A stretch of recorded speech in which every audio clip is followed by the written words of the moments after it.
on Sunday sees Arsenal travelling to Everton.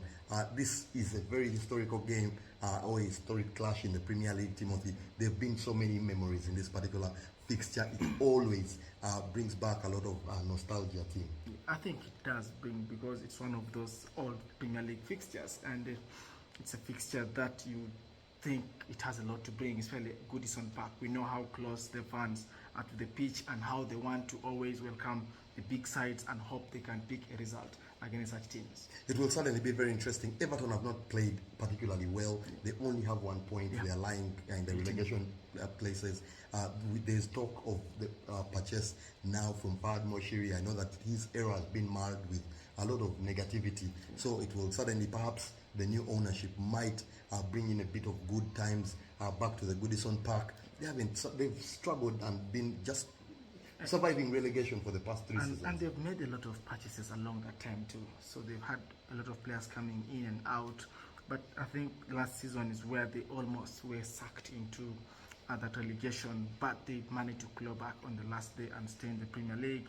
But again, they've not kicked off from that, because you think maybe with that scare that they should start doing the job early enough. But it's already 4 games into the season. They are dropping points, losing at home, and now just have 1 point short of 12. Very, very big problems, of course, for Sean Dyche. He was brought in to show something that perhaps he showed when he was at Burnley. There were 10 finishes. So maybe Everton will be counting on that kind of luck, that maybe Sean Dyche can do something with the team that he has at his disposal. Arsenal, though, come into this game on the back of a very big win against Manchester United, which, like we said, should give them a lot of confidence going now into the next round of fixtures, also with the Champions League coming up. How do you think Arsenal line up in this one, especially after that international break we just saw? Again, I think you have to look at which players have come back and who are raring to go. But I'll be surprised if Arteta changes his team from what played against United. I think that now looked like the Arsenal team that should be playing week in, week out. And that result against Man United don't look huge towards the 90th minute, but it became heavy when Arsenal won 3-1. And I think it's a springboard that Arsenal must use now to go and dominate teams, be able to see them off early enough in the games. I don't think Arsenal should wait to get into pressure in the last 10 minutes to look for a goal. They should be able to hit 2 in first half and maybe another in the second half. So if Arsenal is preparing to go all the way this time, these are the fixtures they have to win comfortably. It will be interesting. Of course, we know Arsenal haven't been particularly high scorers in the initial games that we've seen. Of course, with Edin Ketia in the side, Gabriel Jesus coming off the bench in the last game and scored that last minute goal. They haven't scored enough, and that's why even when you look at the table, there are about 4 teams on 10 points, but Arsenal is the 5th. So it shows you that perhaps they need to start putting their goal difference together. They need to start scoring more goals so that they can bring themselves closer to the competition that they face in and around the table. But now the conundrum is whether to start Jesus over Nketiah team. How would you approach that one? Well, you always have to go with the striker who finds the back of the net. And I think against Man United, it was Jesus who did it. So I think Jesus will be the number 9 going into this game at Everton. And I would expect that to be maybe the only change. Kai Havertz surely will be playing again.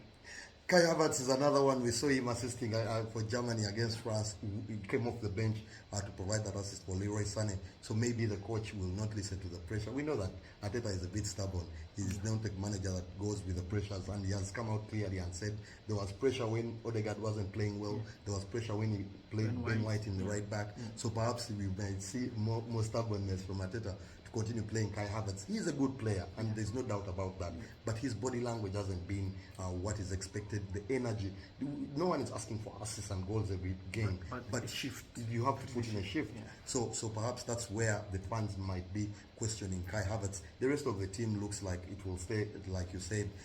There's been news that Thomas Partey has been allowed to leave in January if he gets the right fee from anyone. So we'll be keeping an eye on that developing story, how it develops. We know that Partey is a big part of this Arsenal team, and I don't think Jorginho is anywhere compared to Partey. So it will be suddenly a big problem if Arsenal lose Partey. Yeah, I think if Arsenal lose Partey, he has that calmness. He has the ability to cool down the game But again, you look at the level of injuries he sustains, and then when the game has a high tempo, it looks to be slowing down in his play. So I think Arsenal has to look for a replacement, and it's always right to tell a player early enough that maybe you can start looking for your exit. So I think well done Arteta with that approach, because losing Partey towards the start of the season for me, I think was going to disrupt Arsenal's preparations and planning.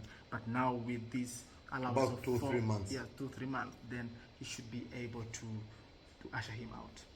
Very, very interesting. We'll be keeping an eye on that one. Arsenal travel to poor performing Everton on Sunday evening at 6:30 East African time. That game will be kicking off. Big fixture historically, but of course two teams on differing forms coming into this particular one. I think Arsenal has enough to beat Everton, even if it's away from home. I've gone for 3-1 for Arsenal. Yeah, I also think Arsenal has enough to beat Everton, but you look at last season, when Arsenal was topping the table and Everton was struggling. This is actually Sean Dyche's first win, but you look at maybe it was the new manager bounce that gave Everton that victory over Arsenal. But Arsenal should have enough in them, though I've given Everton a goal, so I've gone for another 2-1. Very, very interesting round of fixtures this particular weekend. Do not miss any of them. Please share with us your predictions from home as well for how you think your team will be doing in all the big fixtures. We like to hear from you on our social media pages. Thank you for following. Thank you for liking. Thank you for reposting. Goodbye for now. Goodbye.